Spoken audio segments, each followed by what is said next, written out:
مسیحی‌ها رو در اون شهر دیدن. در مورد تکنولوژی هم که گفتی، یه چیزی بود خیلی مدت‌ها بود دلم می‌خواست بگم. خوشحالم که امروز شما اینو مطرح کردی. یکی از چیزهایی که صحبت می‌کردیم با یکی از عزیزان داخل ایران، گفته خب چجوری باید بشارت بدیم با تکنولوژی.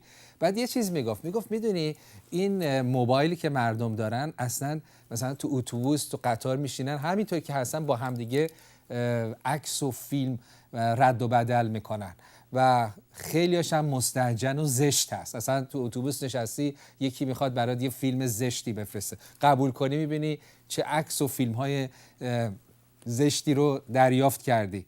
و گفتم خب تکنولوژی مثل توییتر هم برای چیزهای خوب و هم چیزهای برای بد مثل فیسبوک، یعنی یه وسیله است. با این میشه کارهای خوب کرد و کارهای نیک برای خداوند کرد و همینطور ممکنه خراب کرد. و فکرم این بود که عزیزانی که در ایران هستید با این موبایل خودتون مردم رو برکت بدید. یعنی که وقتی تو اتوبوس و تو مجامع عمومی هستید یه آیه برکتی، یه تشویق، یه دعا، یک دعای برکت برای مردم بفرستید و بگذارید که به جای اون فیلم ها و اون عکس ها مردم با محبت خدا آشنا بشن و شاید در اون لحظه این شخص آماده است که از خداوند پیغامی رو بگیره و قلبش لمس شه. از تکنولوژی استفاده